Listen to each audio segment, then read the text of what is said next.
Prenons une petite seconde pour observer l'espace autour de nous. Ce bureau, ce salon, est-ce que c'est un champ de bataille chaotique ou plutôt un sanctuaire bien structuré? La réponse est en fait super importante. Aujourd'hui, dans cette nouvelle explication, on va décoder ensemble la psychologie fascinante qui se cache derrière notre encombrement. La science est formelle. Le désordre physique, c'est le miroir exact d'une surcharge mentale. Ça paralyse littéralement notre capacité à réfléchir et à agir. Alors plongeons là-dedans pour comprendre pourquoi notre maison reflète à ce point l'état de notre cerveau. Cette sensation de chaos mental, cette impression d'être totalement bloqué au milieu d'une pièce en désordre, on l'a tous déjà ressenti, pas vrai? Eh bien, ce n'est pas qu'une simple illusion. C'est une vraie paralysie cognitive qui est déclenchée par notre environnement immédiat.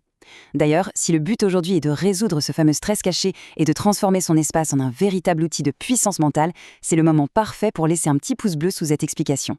Ça aide énormément à soutenir le travail et ça prouve qu'on est prêt à reprendre le contrôle de son propre esprit. Ce qui nous amène directement à notre première grande idée, le miroir de l'esprit et notre besoin viscéral de contrôle. Le contraste est vraiment frappant quand on s'y penche. D'un côté, on a la surcharge sensorielle. La vie est imprévisible, c'est un fait, et quand tout ce tumulte extérieur envahit notre espace personnel, ça draine notre énergie à une vitesse folle. Mais de l'autre côté, on a ce fameux sanctuaire d'ordre. Face à l'incertitude du quotidien, notre environnement, c'est honnêtement l'une des rares choses qu'on peut réellement contrôler. Faire le ménage, c'est créer activement une zone de stabilité. C'est presque magique. Un espace bien organisé permet aux pensées de s'apaiser à la seconde même où on a terminé de ranger. Mais alors, que se passe-t-il quand on perd ce contrôle? C'est notre deuxième point, le piège redoutable du stress caché. Comment est-ce que ça fonctionne, ce stress caché, au juste? Eh bien, c'est assez sournois. On se dit souvent qu'on finit par s'habituer à cette énorme pile de vêtements ou à ce bureau rempli de paperasse. Mais notre cerveau, lui, ne l'ignore absolument jamais. Il en est biologiquement incapable. Pour lui, chaque objet mal placé est perçu comme une tâche inachevée qui clignote en rouge.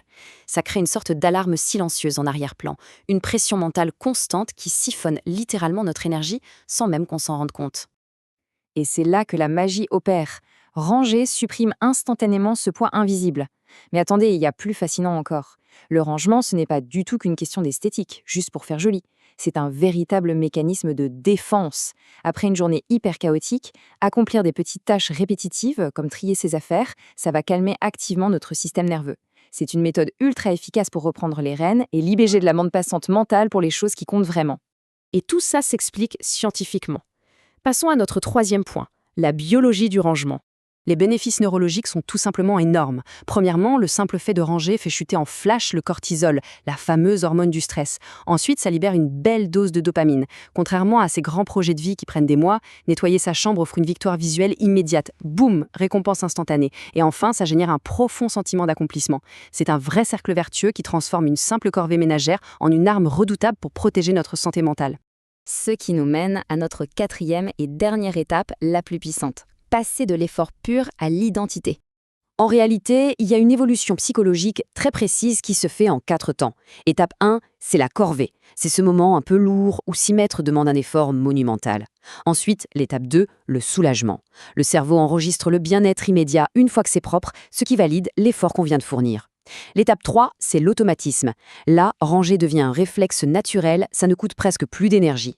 Et enfin, le Graal, l'étape 4, l'identité. On ne nettoie plus par obligation, mais parce que ça reflète qui on est. On devient tout simplement quelqu'un qui vit et s'épanouit dans un environnement clair.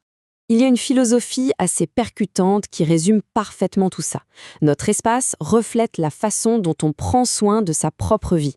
C'est dur à entendre parfois, mais c'est une vérité incontournable. Maîtriser son environnement physique, c'est vraiment la fondation absolue pour maîtriser sa propre existence. La vraie discipline, elle ne commence pas par des changements de vie radicaux, elle commence par ces petits détails du quotidien qu'on a tellement l'habitude d'ignorer.